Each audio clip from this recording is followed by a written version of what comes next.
पूरे भारत में mock drill का ऐलान कर दिया गया है, जिसके बाद जगह जगह मॉक ड्रिल टेस्ट हो रहे हैं और बताया जा रहा है, लोगों को सतर्क किया जा रहा है कि मॉक ड्रिल के दौरान क्या क्या सतर्कता बरतनी चाहिए। और इसी दौरान बुलंदशहर डिस्ट्रिक्ट के नरारा कस्बे में हाई अलर्ट जारी कर दिया गया है, क्योंकि इसे बहुत सेंसिटिव एरिया बताया जा रहा है, जिसमें आज यानी दिनांक 7 मई 2025 को मॉक ड्रिल के दौरान क्या क्या सतर्कता बरतनी चाहिए और घायलों का किस तरह उपचार करना चाहिए, ये सब बताया गया। साथ ही बुलंदशहर की जिला अधिकारी श्रीमती श्रुति जी द्वारा पूरे डिस्ट्रिक्ट के सभी लोगों से, पूरे डिस्ट्रिक्ट की जनता से ये अपील भी की गई कि सभी लोग सतर्कता बरतें और प्रशासन द्वारा बताए गए सभी नियमों का पालन करें। किस मकसद से किया गया है और क्या कुछ इसमें लोगों को बचाव के निर्देश दिए गए? आज पूरे जनपद में सिविल डिफेंस टीम के द्वारा और पूरे जो जनपदीय विभाग हैं इन सबके कोऑर्डिनेशन से पूरे जनपद में बहुत बृहद स्तर में आज एक अवेयरनेस कैंपेन चलाया गया है। ये इसमें स्कूल, हमारे चिकित्सालय, हमारे जितने भी स्टैब्लिश इंस्टीट्यूशन हैं उन सब पे ये एक अवेयरनेस कैंपेन की तरह और मॉक ड्रिल्स कराई गई हैं। इसका उद्देश्य यही है कि यदि कोई आपातकालीन स्थिति आती है तो हमारे जो नागरिक हैं उनको किस तरह अपने आप को सुरक्षित रखना है, अपने आसपास वालों को कैसे सुरक्षित रखना है, इसके बारे में एक इन्फॉर्म्ड सिटीज़न बन के वो अपनी और अपने आसपास के लोगों की सुरक्षा कर सकें। और ये अवेयरनेस कैंपेन जो है हमारा आज यहाँ जो नरोरा पावर प्लांट है वहाँ पे भी हमारे जो मॉक ड्रिल कराई गई है सिविल डिफेंस और एनडीआरएफ की टीम के द्वारा, वो एक बहुत ही सफल तरीके से उन्होंने स्टेप बाय स्टेप एसओपी हम लोगों को दिखाया। तो पूरी उम्मीद है कि जो हम लोगों ने यहाँ सीखा है उसको हम आगे अपने जीवन में आगे बढ़ेंगे। मैडम, कितने जनपद में कितने स्थानों पे मॉक ड्रिल किए गए? आपका ये जो अवेयरनेस है, हमारे जितने भी स्टैब्लिश इंस्टीट्यूशंस हैं पूरे जनपद में, हमारी बहुत जो बड़ी इंडस्ट्रियल इकाइयाँ हैं, हमारे जो सब THDC है, हमारे नरोरा, हमारे जो जनपदीय हॉस्पिटल्स हैं, मेडिकल कॉलेज हैं और हमारे स्कूल्स, माध्यमिक कॉलेज और हमारे जितने भी और भी इंस्टीट्यूशन हैं, ये मॉक ड्रिल सभी जगह कराया गया है। सोशल मीडिया को लेके हमारी जो साइबर की टीम्स हैं वो भी निगरानी कर रही हैं। किसी प्रकार की र्यूमर मॉन्गरिंग पे किसी को भी विश्वास करने की आवश्यकता नहीं है। जो आधिकारिक रूप से जो गवर्नमेंट के जो सोर्सेज हैं केवल उन्हीं हैंडल्स को फॉलो करें और जहाँ पे वो जो उनके द्वारा जो न्यूज़ प्रसारित हो किसी को भी आप विश्वास करें। मैडम, बुलंदशहर के साथ साथ पड़ोसी जनपद के भी अधिकारी यहाँ मौजूद रहे, उनकी सहभागिता और उनके इसमें क्या सहयोग इसमें? बिल्कुल, संभल के भी कुछ 49 के गांव इस नरोरा वाले एरिया में आते हैं, तो हमारे साथ वहाँ के भी PM साहब और कप्तान साहब उन्होंने भी आके ये सारी मॉक ड्रिल देखी और सहभागिता जो है हम लोगों के साथ में मिलके किस तरह हम लोगों को सिटीजन्स को बचाना है उसकी कार्य योजना हम लोग। प्रदेश में जैसे मैडम नरोरा को एक कैटेगरी में रखा गया है, उसके लिए क्या विशेष और व्यवस्थाएं सुरक्षात्मक दृष्टिकोण से? जो कैटेगरी 1 है वो हमारे यहाँ पे बहुत संवेदनशील पावर प्लांट है, उसके कारण है, इसीलिए सबसे ज़्यादा जो सिविल डिफेंस की टीम और सिविल डिफेंस की यूनिट है ये बनाई गई है। तो और बृहद स्तर पे भी इस कार्यक्रम को और हम लोग आगे गाँव तक लेकर जाएंगे ताकि अवेयरनेस हर गांव के बच्चे तक पहुंच पाए। अगर अलर्ट की बात करें मैम, तो कौन कौन से वो एलिमेंट है जिन्हें अलर्ट किया गया? इसमें मेनली आपको सिविल डिफेंस द्वारा जो प्रोग्राम चलाया गया है, जनता को किस तरह अवेयर होना है, जैसे अगर कोई ऐसी स्थिति पैदा होती है तो उनको कहाँ पे जाके शेल्टर लेना है, क्या नहीं करना है, क्या करना है, उसके बारे में जानकारी दी है।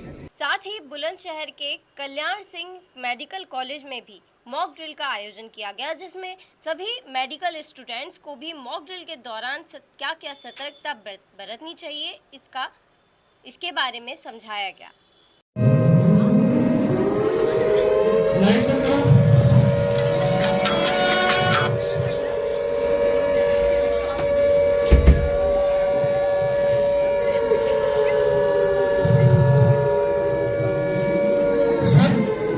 अपनी चेयर्स के नीचे झुक जाओ।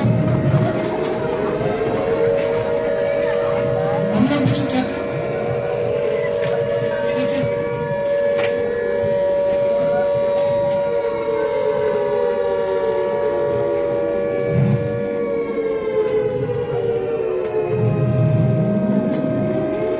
हमें बचना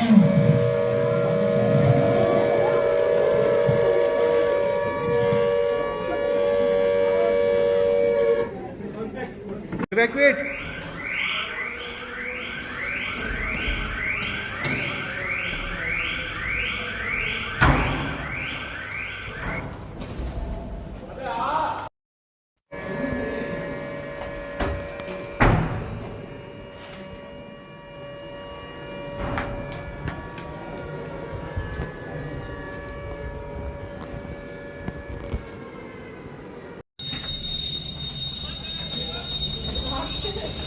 बहुत बढ़िया।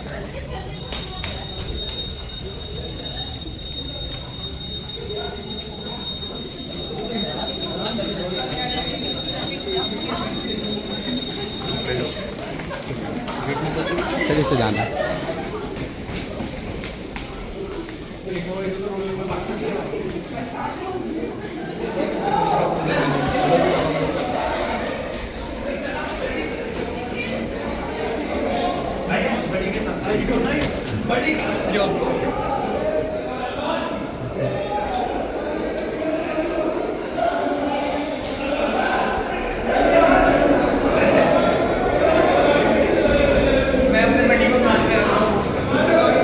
उठाओ इसे उठाओ।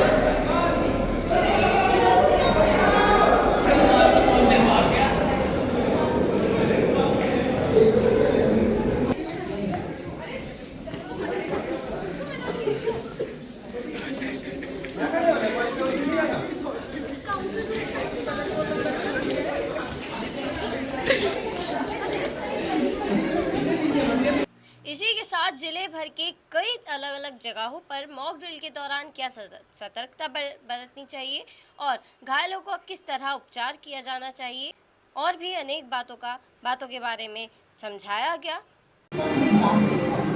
और सुरक्षा की गहरी जब खतरा सामने आता है और हवाई हमला होता है तो हमारा सबसे पहला कदम होता है ब्लैकआउट।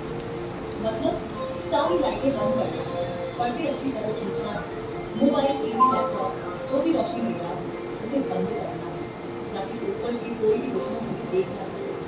अगर हम अंधेरे में रहेंगे तो हम सुरक्षित रहेंगे। अगर अलर्ट आता है कि निकलना जरूरी है तो हम बिना बिना धक्का मुक्की निकलेंगे। बुजुर्गों को सहारा देते हैं, बच्चों को अपने साथ ले जाते हैं। सतर्कता से और शांति से हम सुरक्षित जीवन की ओर बढ़ते हैं। अगर किसी को चोट लग जाए तो सबसे पहले हमें घबराना नहीं है। अगर खून बह रहा है तो घाव को लगाकर लो, पट्टी बांधो और फिर मदद कराओ। फर्स्ट एड यानी प्राथमिक इलाज भी जान बचा सकता है। ये समय जो तुम्हारा साथ ये और बताओ कभी भी हेल्पलाइन 112 कॉल आ सकता है, कोई समस्या नहीं। बस ये परखने के लिए हम तैयार हैं। जब हम सब मिलकर सतर्क होते हैं तभी देश मजबूत बनता है। ब्लैकआउट करें, जरूरत हो तो बाहर निकलें, घायलों की मदद करें और अंत में देश की जीत पे भरोसा रखें। वंदे मातरम।